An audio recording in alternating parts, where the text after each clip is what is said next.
Everyone has moments in life they can't just stop thinking about. They can be embarrassing things, like that one time you face planted in front of a group of teenagers, or something amazing like the first time you hosted your family for the holidays. And on Baby, This is Keke Palmer, hosted by me, Keke Palmer, and presented by BMW, we know to savor the good memories and let go of the bad. And one thing everyone remembers fondly is their first time behind the wheel of a BMW. So come join me and BMW this summer as we explore pop culture moments and topics you just can't stop thinking about on Baby, This is Keke Palmer, sponsored by BMW, the ultimate driving machine. As a person with a very deep voice, I'm hired all the time for advertising campaigns. But a deep voice doesn't sell B2B, and advertising on the wrong platform doesn't sell B2B either. That's why if you're a B2B marketer, you should use LinkedIn ads. LinkedIn has the targeting capabilities to help you reach the world's largest professional audience. That's right, over 70 million decision makers all in one place. All the big wigs, then medium wigs, also small wigs who are on the path to becoming big wigs. Okay, that's enough about wigs. LinkedIn ads allows you to focus on getting your B2B message to the right people. So, does that mean you should use ads on LinkedIn instead of hiring me, the man with the deepest voice in the world? Yes. Yes, it does. Get started today and see why LinkedIn is the place to be to be. We'll even give you a $100 credit on your next campaign. Go to linkedin.com/results to claim your credit. That's linkedin.com/results. Terms and conditions apply. Acast powers the world's best podcasts. Here's a show that we recommend. What is The Briefing Room? It's a behind-the-scenes look at how the criminal justice system works and the lives of the people within that system. If you love true crime, well, these are the real people who do the job every day of making sure justice is served. Hi, I'm Detective Dave. I'm Detective Dan. Together, we have decades of experience in local law enforcement, a profession that we think is often misunderstood. So we're going to explore how to do it right, and we won't shy away from when it's done wrong. These are stories you'll hear nowhere else. Unique, frank, and unvarnished. From the team that brought you Small Town Dicks, this is The Briefing Room. Episode 1 drops on August 30th. We'll meet you in the briefing room. Acast helps creators launch, grow, and monetize their podcasts everywhere. Acast.com.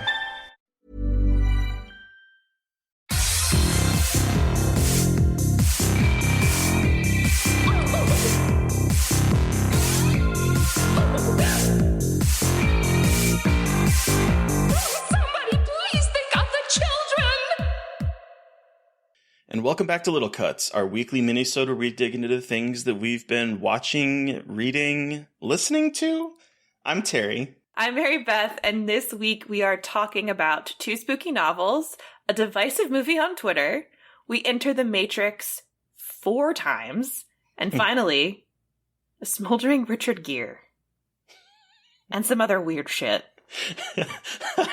I can't wait to talk about smoldering Richard Gere. Let's start with these novels. What did you read? So, okay, the one that I bought this a while ago and on my Kindle, and I'm just got around to reading it because I got an iPad for Christmas, and so it's easier to have like an e-reader that way.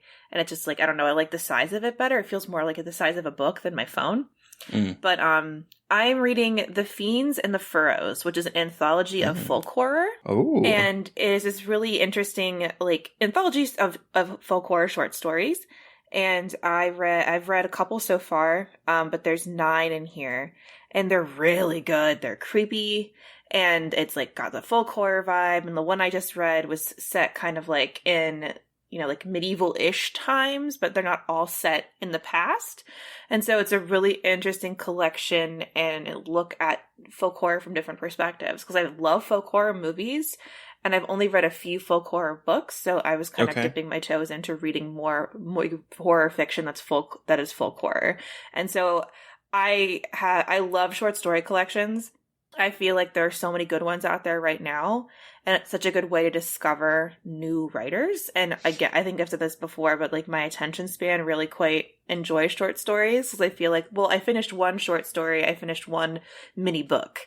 So just helps my brain a little bit, like feel better about that. But so Is this one author or multiple authors? so it's multiple authors. It's Okay. every story is written by a different person. Okay. So it's was edited by David T. Neal and Christine M. Scott, but every story is by a different person. Okay. Yeah, which I like a lot because you get like a little. Because like more recently, I've kind of been reading collections of short stories by one person. So this is nice to kind of get a little bit more. Not that I don't like those kinds, but like it's kind of nice to get a bunch of different perspectives on the genre in one. Well, it can be a good introduction to different writers too. Exactly. Yeah. So that is currently what I'm reading. I'm enjoying it a lot. It's creepy. The first one I read had. It's called The Fiends in the Furrows. Okay, that's a great title. Mm-hmm. And the cover is really cool too. I mean, listeners, you can't see this, but oh yeah. Yeah. Oh, that's rocking. But yeah, so that is what I've been reading. I really am enjoying it so far. But what about you, Terry? What are you reading? So, listeners, we didn't plan this, but I am also reading a book on folk. It's folk horror. What the?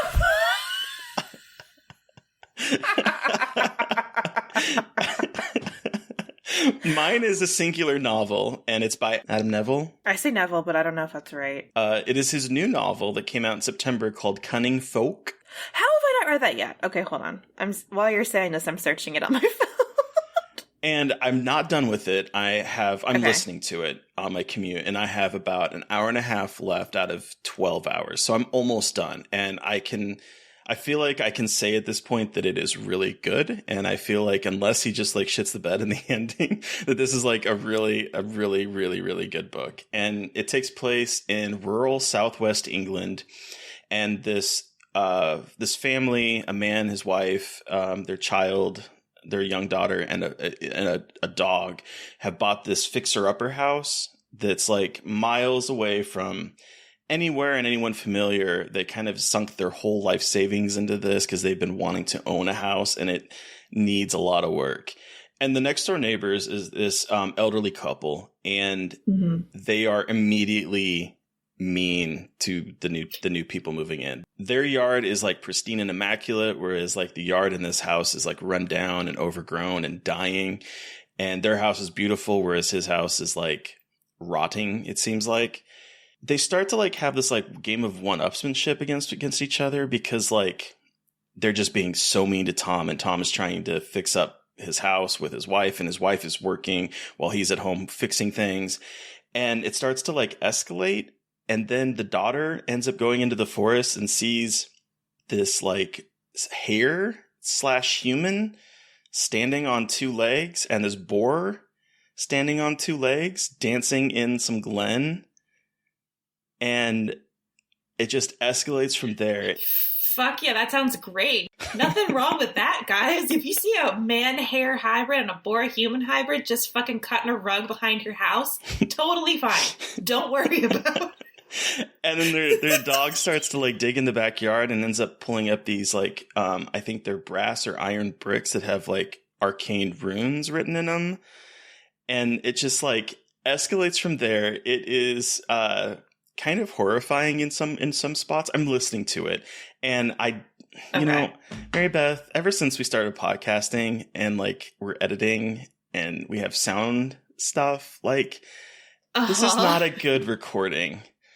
Oh no! Like, did you buy it like through Audible or something? I did, and I do not recommend listening to it. The narrator is really good. Oh no! But like, there's like, it almost sounds as if he's holding a can of like soda next to the mic, because there's like this kind of, you know, that kind of fizzy pop that kind of happens. And at one point, there's like, I think a heater is on in the background. And at one point they noise reduce to the point where it's like he almost sounds a little like robotic. Like, I don't know. No, like those are things I wouldn't like that we know not to. Oh, are we smarter than everyone? I'm just kidding. We could be sound engineers for audible.com. Yeah, I was listening to this and going, man, I could have edited the shit. And some of it, like, you could tell that he had to like record over because the voice is all of a sudden different in the middle of a sentence. Okay. And I'm like, okay, this is not a good recording. So I do not recommend listening to it through Audible, but I do recommend picking this book up because it is absolutely fabulous so far. I'm like like I said, about an hour and a half away from the ending. I cannot wait to listen to it more. There's one point where I literally gasped. It's very intense. Okay, cool. Well, I'm gonna have to read that next. It's again, like, now I have my iPad and I'm like, oh cool, I can just get all the books on my Kindle and then never read them. So I'm both physically and digitally hoarding books. Good for me. But that sounds incredible. I don't know why I completely spaced on that one, so I'm gonna have to read that. But Terry, what's this? Okay. Divisive Twitter movie. There could be like 6 options at this point. I know. Because Twitter is just angry at everybody now. Seriously, what is up? I think it's like end of the year. COVID's crazy again, even though like never went away, but I think it's gotten worse. The holidays were weird as fuck for most people that I know. I think we're all just angry. Well, it kind of fits because this movie is very angry. It's Don't Look Up by Adam McKay. You know, okay. Did you look up? Sorry, that was such a bad joke. Oh, I sure did. I would have definitely been looking up. So a lot of people have said this movie kind of fails as satire because it's not funny. I think this movie is funny, but if you look up the definition of satire... The Oxford English Dictionary says... The satire is the use of humor, irony, exaggeration, or ridicule. Not all of them. One or the other, to expose and criticize people's stupidity or vices. This movie is all about ridicule. This movie is definitely of the moment. This movie is definitely kind of tackling what it feels like to live in the last 5 years if you're a sane, rational person. Mm-hmm. And I mean, if you haven't been on Twitter and you don't know what it's about, listeners, it is about astronomers who discover a giant meteor that is hurling toward Earth that is an extinction level event. They can't get people to take it seriously. The news media won't take it seriously. The president wants to wait on the news because they're facing midterm elections. It's like all of these... Yeah, it's like all of these things, and then it kind of gets wrapped up into this thing where a pop star is literally like singing about it, about looking up because she believes, and it's played by Ariana Grande, and because she's like in believing it, and it's a ridiculous movie. It's not exactly like, you're not going to sit there and laugh. I saw some reviews on Rotten Tomatoes that were like, this would have been worked better if it was like silly, and I'm like, would it though? My biggest complaint is that I think it is 30 minutes too long. It's definitely a very long movie that kind of overstays its welcome. I do think it probably could have used editing, which I think a lot of Netflix movies could use, to be perfectly frank. But you know what? I feel like this is a movie that in 5 years from now, people are going to reappraise it once we're not in the shit, and it's going to hold up incredibly well. I still haven't seen it. Yeah, I mean, if you go on Twitter, people will tell you not to see it. And I'm not saying that it's like a 5-star movie. For me, it's about a 3. If they had cut maybe 30 minutes and had like edited better, it probably would have been a 3.5 or a 4. But it's not as terrible as Twitter wants you to think it is. Did you laugh? I did. There's a couple times where I laughed, but again, I don't know. I think it's a very kind of mean movie, but I also think that it's like dudes, this is what it would happen right now if a meteor were crashing on the Earth. We would be arguing about whether that's really happening.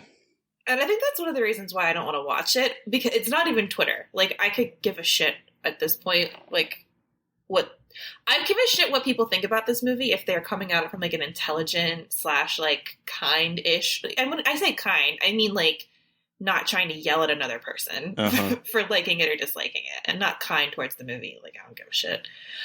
But I just was like, oh, it's just too soon. Like, there's some things that are coming out that are just like too soon. The movie, this feels like one of those movies. But now that everyone's talking so much shit about it, I kind of want to see it because I feel like I need to have my own opinion about it. Well, and I think that people are bringing a lot of their own, what they kind of want it to be, vice what it actually is. You know what I mean? Like, it's a bunch of like, I wanted this to be funny. I wanted this to be almost slapstick or silly or, you know, Airplane level, like parody. But I'm like, it's not a parody. I mean, if you're going into this thinking like, you know, he's making Anchorman again, I mean, you're not going to get it, but.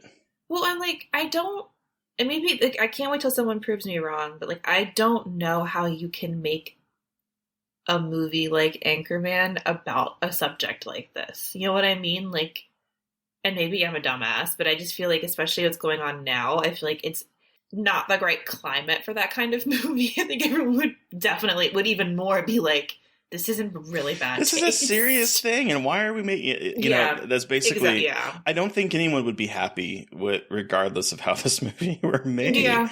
Yeah. But I actually enjoyed it. Like I said, it's too long, but I thought it was good. Okay. Yeah. Maybe I'll watch it. Maybe I won't. Who knows? Okay, so The Matrix 4 Ways. Something much better than Don't Look Up. Yes, that is a statement I can get behind. So we both watched the first three. Rewatched. You had seen them before, right? I had seen them before, yeah. So we both rewatched the first three matrices, in prep for the Matrix Resurrections. And what did you think on rewatching them? Did your opinions change? I love them so much more.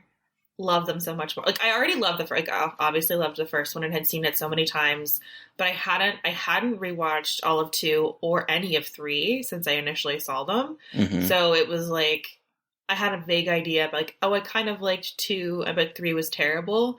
Bitch, I was so wrong about 3. 3 rules. Why is everyone so negative about it? It's so good. And Steve had a point, because we watched them like each day we watched one. So, or no, actually, no, we watched 1, 2, and then the day we saw 4, we watched 3 in the morning. Okay. But I think he made a point that like watching them back to back to back to back is better in a way. Cause like you have less time to like think about all the plot holes, and you're more like diving right back into that world and kind of like have a better understanding of what's going on. Because like, I think the problem I saw 2 and 3 in the theater, and I was a child. Like, I was a literal child. So, like, I didn't get what was going on in the Matrix in general. But now I'm like, this is so complex and cool and incredible, and this world is beautiful. And there are problems with it, obviously, but I don't care because I love it so much. What about you? I really enjoyed rewatching all 3 of them. I had not seen 2 or 3 since the movie theater.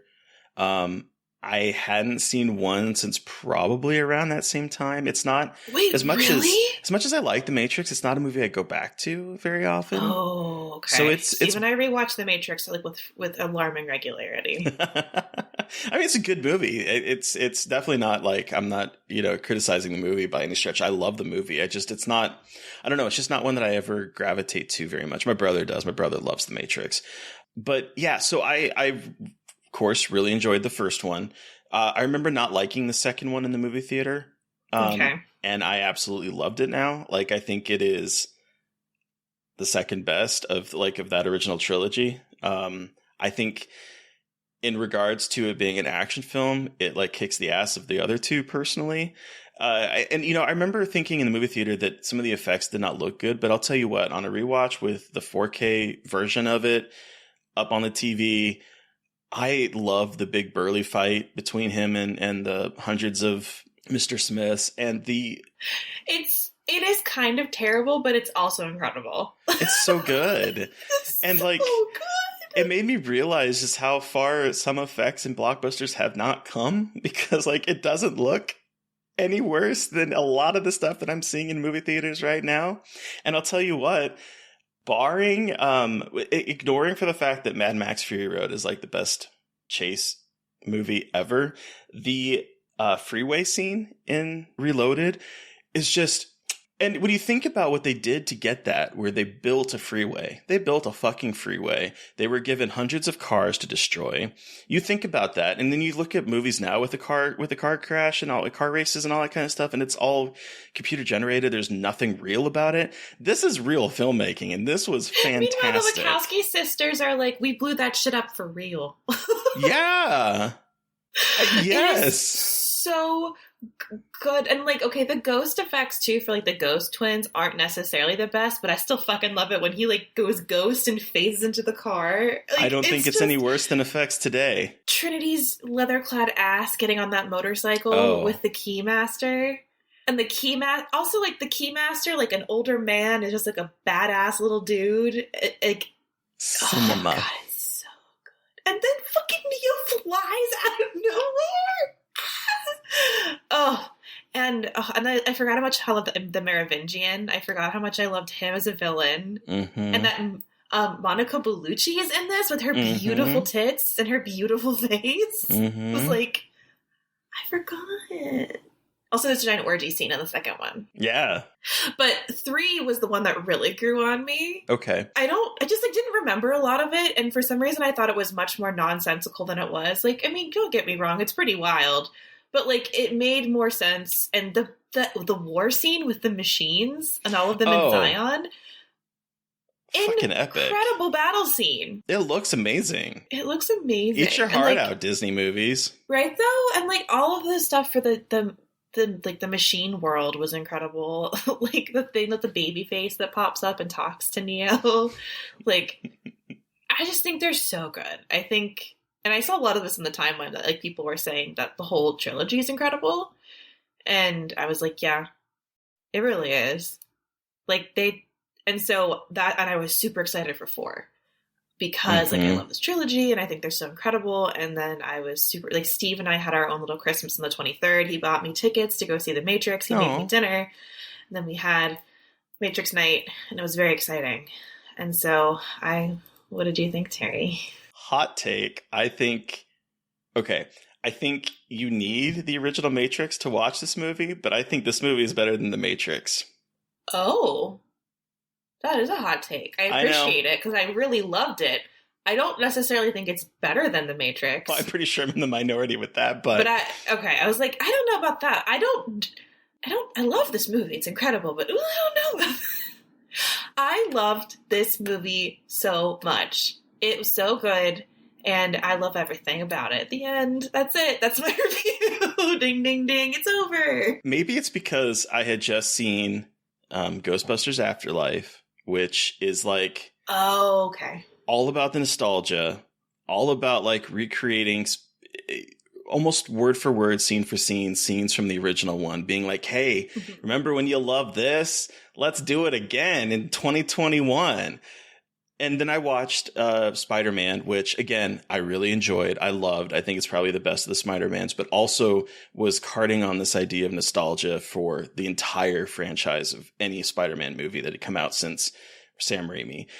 And so I watched this, and in the very opening scene, it's almost a shot-for-shot recreation of The Matrix, but then Bugs is sitting there, who, by the way, Bugs, I would love more movies just about her, because she is the Matrix extended universe hot. About Bugs. I was like, I'm getting married in October, and once I get married, I'm cutting my hair and dyeing it blue like Bugs. Yes, please do. She's incredible. But I love that she's watching the scene, and the line, and it is stuck in my head since I saw the movie, is why use old code to make something new? And that right there is the kernel of the Matrix Resurrection. It is the kernel of how much movies today rely on nostalgia instead of actually creating character beats. And so you have this moment where it's like, it's meta. And I know a lot of people trash this movie for being so meta, but it's this moment of like, this is what you wanted. This is what you'd be happy if we gave you kind of a recreation of the Matrix, original Matrix movie. But guess what, motherfuckers? We're blowing that up, and we are going to go in a completely different direction. We're going to give you a giant fuck you and say, no, that movie was great. But the problem with that movie is it incorporated so many different aspects of different philosophical aspects that anyone could ascribe anything to it. So you have red pillars, you have men's rights activists, you have alt-right grappling onto this film, where then you also have people talking about the way that it examines the origins of hero story and talking about all these different, like, there's so many, it could be anything to anyone. And it's also like this is like fully a trans allegory too on top of that. Like it's, but the Wachowskis like outright said, yes, this is like the first three especially were allegories for their transition and like being trans. And I'll talk about that in a second. But anyway. Yeah, so I think that first movie, and this is why I kind of appreciate this movie a whole lot more, even though you need that first movie for this movie to work, is that I think that movie was being a little too wishy-washy when I was rewatching it in terms of like what it's about, that too many people could ascribe anything that they wanted to believe in this movie. And so because of that, I think that this movie is a direct answer to that, where they're like, no, we're going to reclaim the story. We're going to talk about the story from our perspective. And it's going to be from our perspective by someone being a men's rights activist that is, hating women and using this red pill idea of like, I don't understand it either, but like, I truly do not understand it. I feel like this movie is doing something incredibly emotional. And as much as I enjoyed the first 3 movies, and there are moments of emotion in it, it felt, watching it on back years later, it kind of felt almost like emotionally stunted in some ways. Yeah, you're supposed to feel sad at this point, but I never really did, because I never felt like they were real people. Whereas this movie, I feel like it is a love story that is 20 odd years in the making, and I cried. I bawled at the ending. Like, the movie just like got me in ways that the first 3 had never done. Well, and I just like, spoilers, everybody. Spoilers, kind of. I like how it's no longer about the one and him being like the pinnacle. It's about the 2.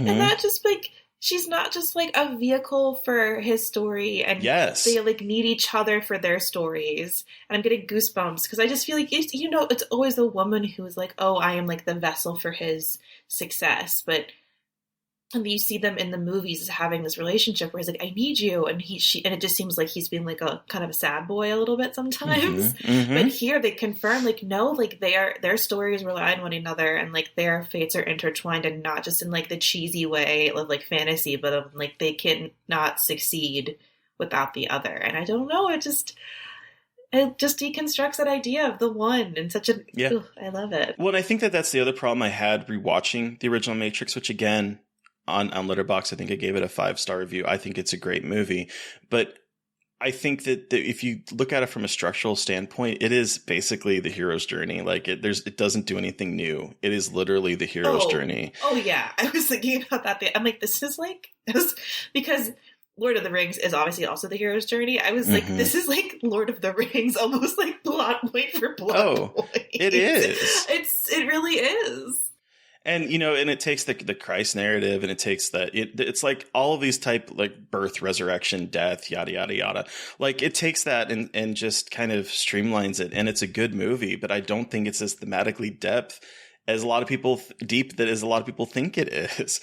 And one thing that I've missed, that I realized I was missing when I was watching this new movie, was that this movie's warm. This movie has warmth to it. It has humanity to it, which if you look back at those 3 movies, it's everyone trying to look the coolest.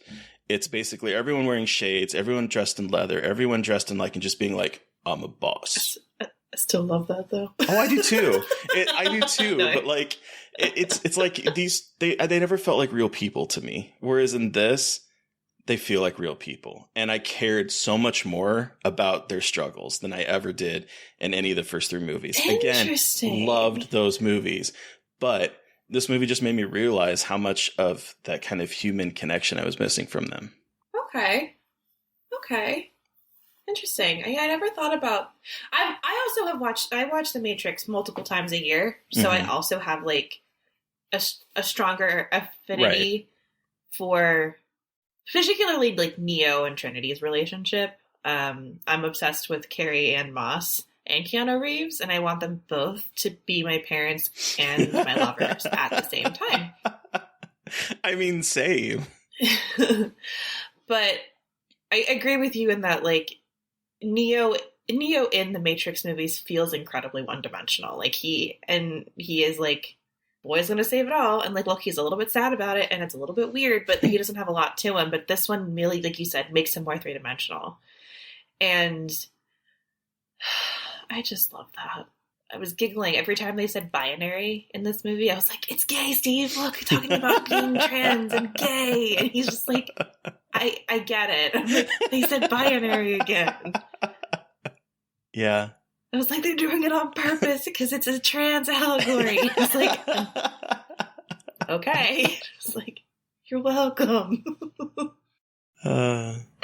That's hilarious. I just love their, like, how they brought in the new teams, the new blood. It expands it on this universe. I wish they'd done a little bit more with, like, it's not us versus them, it's us and them, and like all the really cool shit they're doing with the machines. Mm-hmm. So I don't want them to make more, because this kind of felt like, to me, this felt like a period, like a very big period, and like we're not going to get anything else, which is totally fine. I want more like side universe stuff, though. Mm-hmm. Like, I just love the world of the Matrix, and like they've made such an incredible world, and now I want to know even more, because they're like hanging out with robots and making strawberries and shit, and it's just like, stop being good at making doing world building. I want them to make another Animatrix, another like those sort of like side things where it's like it adds to the story, but it doesn't necessarily need to be a whole other Neo Trinity story. Because I want to know more. I want to know more about Bugs. I loved her. I loved her. I loved Bugs. I loved her whole crew, but I loved her the most because she was just like a little bad bitch who spoke right up to Niobe and was just like, I do what I want. I also really enjoyed Jonathan Groff's monologue at the beginning about sequels and how it's one of the most, like, I couldn't stop cackling because it was just like he was looking right. It was just like Lana Wachowski looking right into Warner Brothers' eyes and being like, fuck you. This movie has big fuck you energy, and I love that about it. Such fuck you energy, and it's so good. It's like, oh, you thought this was going to be an action movie? No, it's a fucking romantic, like, reuniting. Like, the whole thing is about getting them back together, and it's the best shit of my life. But also, on the action side, those bodies falling out of the window. Lord. That was horrific. Whew. A lot. I was, like, gasping the entire time. I'm like, oh my God. I can't believe this is happening. I know. There's some things in this movie about mental health that I think are interesting. Like, and I think Steve and I are talking about this because, like, it's not when Neo's seen taking the blue pill to, like, whatever. And there's a scene where he dumps his meds down the drain. And, like, I get it. Don't take the blue pill. But, like, both Steve and I kind of hate that trope. Like, and I understand, like, where it comes from. But it just, like, sometimes seeing someone dump their medicine down the drain, like, isn't my favorite thing to see. Yeah. And then, like, the other problem, and not really a problem because it's not necessarily a problem, but having the main bad guy, the architect, be the therapist. Mm-hmm. And now, like, I read some stuff about, like, this could be, like, Lana Wachowski speaking out against therapists who told her that she wasn't trans or, like, wasn't transitioning, and, like, that I totally get that. But on the other hand, it kind of feels a little bit weird to be like, the therapist is the bad guy trying to keep you in line. And I'm not Lana Wachowski. I do not mean to, like, speak any of that intention onto her. I know that she probably has her own experiences with mental health care that are in this, but yeah, that was just something that was, like, a little bit. It took me back too. I was like, ooh, I don't know about this. And I did read, I can't remember who it was by or where it was, but I did read an article about someone talking about that scene from a positive light. Okay. And I wish I had it with me. I don't know where it was, but I did read it. It was, I can't remember if it was like, it was some magazine, online magazine. Someone was writing about it, and I was like, okay, that makes sense. Cause it did that whole idea of, like, dumping the pills, the bad guys, the therapist, like, that definitely, like, kind of, I don't know if that's the right choice to make, but yeah. And again, like, I never want to be like, because I know that people have bad experiences with mental health care and mental health care providers, and it's like, I 100% know that not all think it's hard to find a good therapist that actually respects you, especially if you're going through gender identity issues. Mm-hmm. So anyway, I just feel like I don't want to sound like I'm like, it would be nice to therapists, but right. I don't know. Because I don't know. But I just wanted to bring it up because I was curious that that stuck out to you. Because that was something Steve and I talked about. That we were like, I get it, but also, ooh, I can't believe you got the Matrix movie I got to see it in theaters. It was one of those movies, though, that like, when I was done, I was like, I am so glad this is on HBO Max because I really want to go home and rewatch it. And I probably will watch it. I was just thinking that. I was like, I kind of want to watch The Matrix again tonight. All 4 of them are on HBO Max, y'all, if you haven't. Oh, awesome. Yeah, so Steve and I watched all 4 of them just on HBO Max. But, oh no, like people were like gasping at all like the certain parts together in the theater. And like, I know theaters are not like a great recommendation right now. We went to like a 10:30 show, so there weren't that many people. We were all spaced out. And so we would like gasp and cheer at certain moments. Or like when there was like those nostalgia hits, it'd be like, wow, or something. I don't know. It was just like, it was kind of a nice little communal experience I hadn't really had in a long time in a movie, like at the weekend or like the week of a big release. So that was kind of cool. Or you have, because we went to go see it at the Alamo and they played the stop motion video created by that trans artist. By Cressa May. Oh, what's her last name? Cressa Maeve Beer. Yes, Cressa Maeve Beer. Yes. They hired her to do this stop motion trans reading kind of the Matrix and like her seeing herself in the Matrix. And of course, asshat behind me was like, I just don't see that. And I wanted to turn around and just punch him. Because I could literally see him like taking his toys and being like, this is mine, not yours. You can't play with the thing that I love.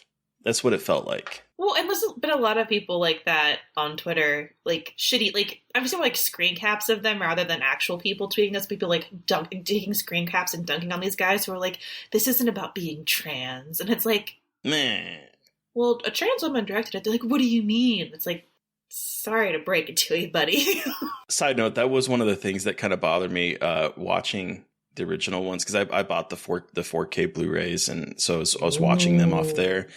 And I don't know if this is like a requirement. I don't know if this was like an approved thing. I don't know, but they were dead named in it. And I was kind of hoping that, wait, that's bad. I don't think they've been able to do. I think it's been a thing for a long time because this is the first Matrix movie that has their names on it, mm-hmm. or at least Lana's name on it, and not their dead names. Or the Wachowskis are like. Mm-hmm. And so that bothered me because I really thought, if you're releasing this 4K Blu-ray set, that maybe you would spend $1 and change the names, but no. And I don't know if that's a requirement. I don't know. I don't think it is. I don't think it's a requirement. I think it's just like, I know that they just never could change it. I don't know if they ever asked, but I feel like there were people saying they wanted to change it, but like WB just said no. Great. But yeah, it's Matrix Resurrections. Yeah. It's really good. I agree. Obviously. Okay, so let's briefly talk about this Smoldering Richard Gere because I had seen this movie in the movie theaters and I had not seen it since then. And I know you had never seen it. And I am, based on the text I got from you today, I am so curious to hear what your thoughts are about Unfaithful. What is this? Okay.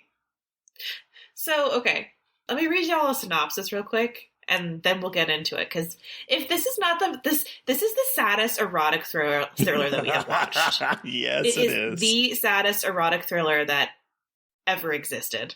And I texted Terry because I went from really sexy to really sad really quick, and I was like, "Wait, what the fuck is happening?" And there was an hour left of the movie, and I was like, "What possibly else could happen?" Tagline: "Where do you go when you've gone too far?" Connie is a wife and mother whose 11-year marriage to Edward, Richard Gere, has lost its sexual spark.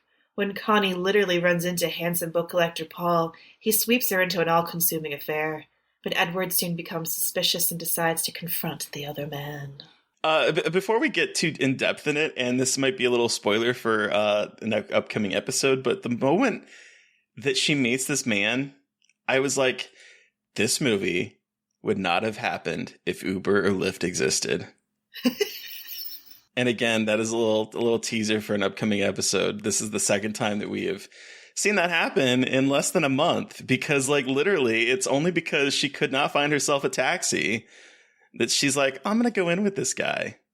And so really, his death is on Uber. It is. Incredible. That's it. That's all we have to say about this. But, okay. This movie starts off as Diane Lane, who is the hottest woman to ever. Like, we don't talk about her enough. This woman is fucking gorgeous. Good Lord. Just had to say that outright. But she's really hot. She's incredibly Richard Gere's hot. pretty hot. Oh. I kind of got confused at the beginning. I was like, wait, what's wrong? But I guess, like, okay, look, I just have to say, I have something to say here, and it might be a little bit weird. I have been with Steve for 10 years. Their marriage is 11 years. Now, I know that we are not married, but if I have been with that motherfucker for almost a decade, and let me tell you, this scenario has not once crossed my mind. Not one time has it.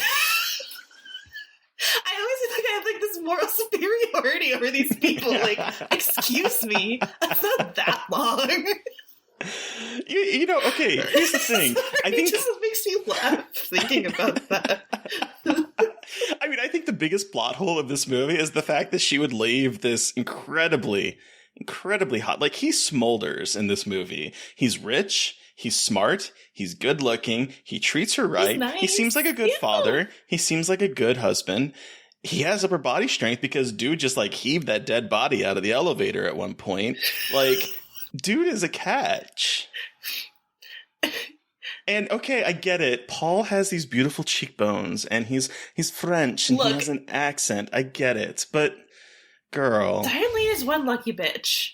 Because these two men are lusting after seriously, her. And honestly, well, I mean, I would same, wins. and I'm gay as can be. Yeah, But so honestly, God. like, she's the winner here. So the funniest way is how they meet in the goddamn windstorm. I'm like, what in God's name? So this is like this in New York City. So like, it's fucking ridiculous. That wind. It's like a very windy day. And she's walking down like a street in New York City. Like winds that like are unreal, like do not happen. There's like paper flying everywhere, trash. She falls over, skins her, like drops a bunch of shit. She's carrying a bunch of balloons for some reason.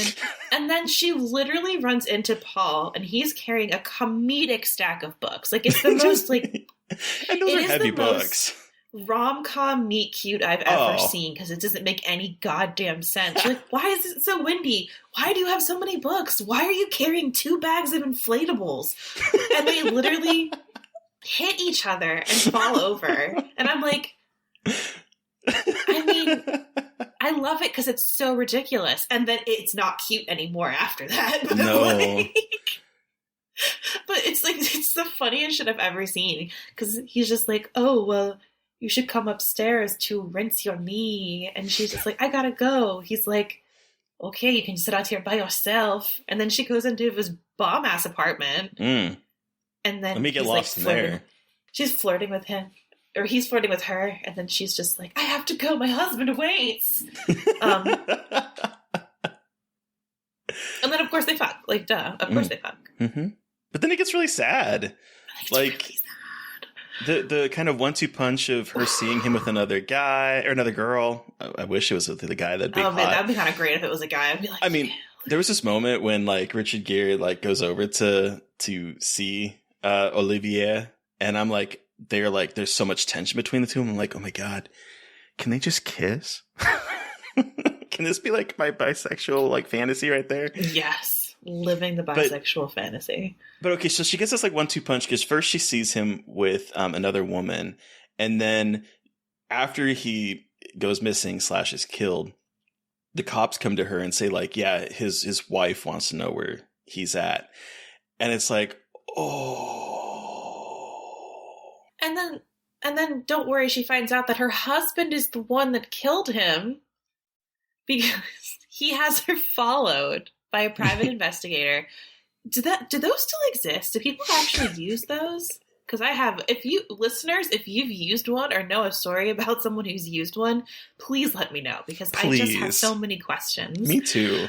Then he confronts the guy and then kills with a snow globe. Just bashes it over his head. This movie, to me, cannot decide what it wants to be, in a way. Let me explain this. Obviously, it's an erotic thriller, but I sometimes can't tell. It's being super self-serious with the silliest shit. Like that meet cute, the snow globe. Like, it's campy ridiculousness, but in a movie that doesn't think it's camp. No. Which might be the most camp of all. But it's just like, there's campiness in this movie that is not intentional. I think it's very, very serious. But I'm just like, this seems a little silly and I feel bad for giggling. But it's a little silly. It is a little silly. I definitely, like, I realized watching this time the kind of tonal changes between it, where it's like, yes, it's like, okay, this is a very silly opening. Oh, this is really kind of sexy. Oh, this is really sad. Oh, this is kind of funny. I don't know what to feel. Oh my god, tragedy at the end when they both threw like I'm just like, Jesus Christ. I'm on an emotional... Do you think he turned himself in? I think he did. That's my thought. Yeah, that last shot is a really good last shot. It's just like a really candid conversation, and then the camera is like situated behind them, and it's like at a stop sign in front of a police department, which is kind of weird, but they're just parked there, and it's like, oh. It's not like the fun erotic thriller with like a crazy ending. It has like kind of a crazy ending, but then you get like the consequences of that ending, and you're like, which I think is interesting that it kind of. I did like that a lot though, because like, you know, it always ends like right with like the climax, but here it takes another. I was like, how is there still more time left? I know, but it uses it wisely. It uses that really time. Well. Yeah. Oh, like when their eyes meet on the snow. She gave the snow globe to her French lover. Her husband gave her the snow globe, which she gave to her French lover. The husband sees the snow globe at the lover's house, gets pissed, kills the guy with it, then brings it home. She sees that it's back in the house, and she goes, oh, and she puts it all together, and they lock eyes for a very long period of time. And then you find out that it was like an anniversary gift, and he slipped a note into it. Like a the base of picture it. about her being the best wife, and it's just like... It's like, whew. We're just really like digging that knife in. I know. And it's like, I was like, oh, why are we in his perspective now? Are we trying to demonize her? But they're both like, neither of them is worse than the other. No. They're both just trying to grapple with it on the same, and I'm like, wait, is this so smart? And really weird tonally, but also like really interesting in how it's taking the erotic thriller idea and like making it more equal. Yeah. I actually think the last hour of this is a really smart movie. Yeah, I agree. Yeah, I liked it, but I like it even more now to talk about it. Yeah, same, because I definitely was watching this and like, okay, I don't understand what is happening. My notes are a bunch of like, why is she sticking her son's gum in her mouth? Why is like, moms, do you do this? Because that's really gross. I mean, I've seen kids' like snot covered faces. I don't want to stick that gum in my mouth. I don't care if they're mine. Ew.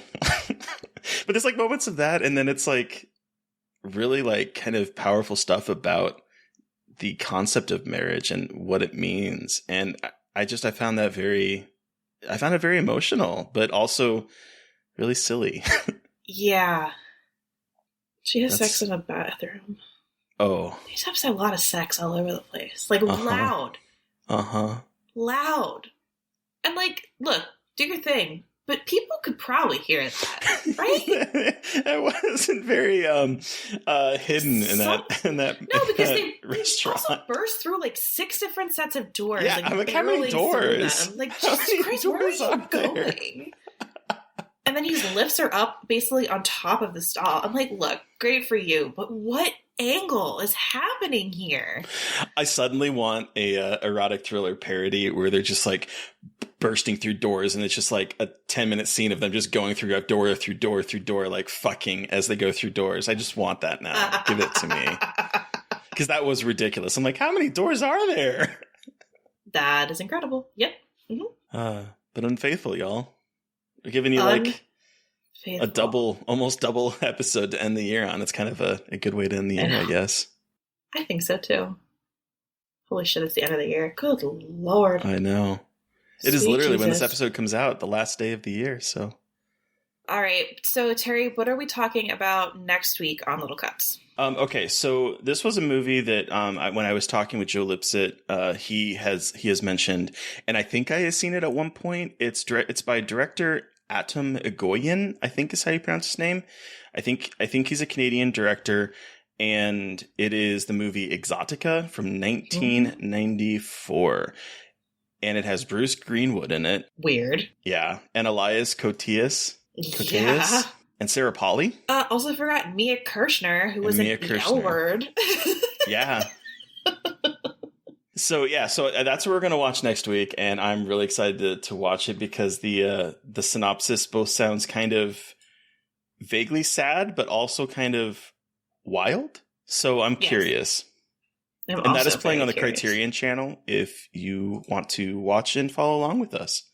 But who are we talking to on Monday, Mary Beth? Oh my God. The first episode of the new year. I know. Starting off 2022 with a bang, we are talking with writer and voice actor Addison Peacock about James Wan's unsung masterpiece, Dead Silence. Terry, shut your mouth. Shut your mouth. Shut it. It's a very fun conversation. It's a very fun episode because I love Dead Silence. I know it's not a great movie, but it's still a great movie, if you know what I mean. So whatever, get excited, everybody. We fight. Me and Terry fight again. It's great. Anyway, listeners, you've heard from us. We want to hear from you. Did you watch a film or read one of the books we talked about this week and have thoughts? Do you have suggestions for movies we should be watching, things we should be reading?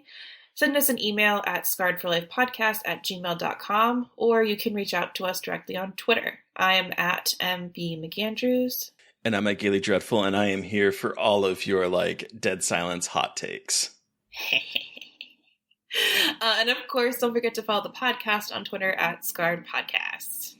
And please don't forget to review, rate, and subscribe. It is the last episode of the year. We have given you 54 little cuts and 100 and some odd full episodes.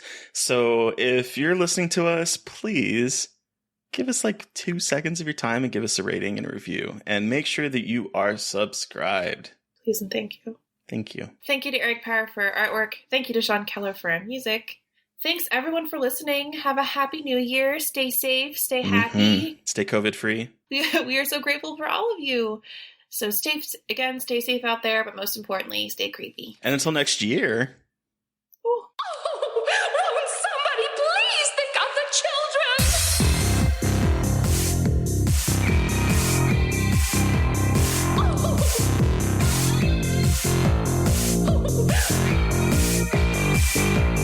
Somebody please think of the children.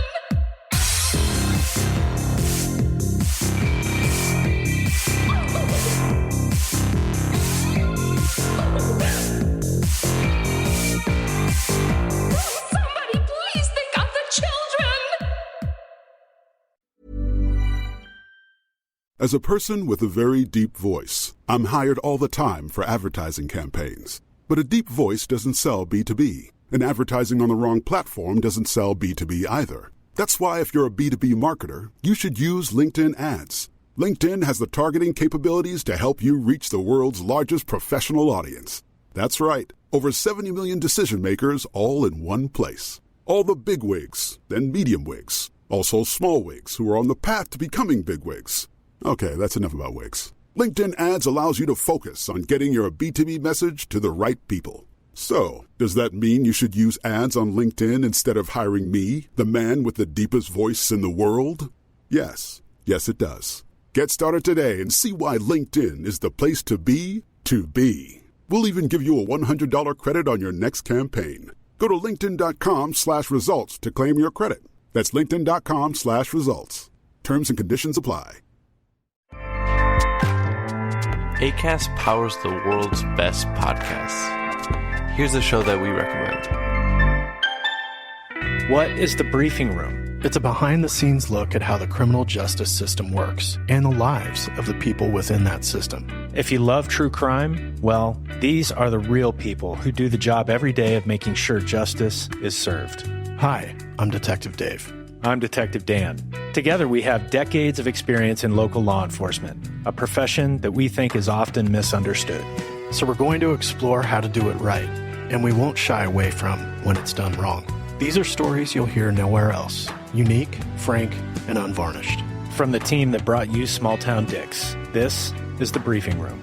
Episode 1 drops on August 30th. We'll meet you in the briefing room.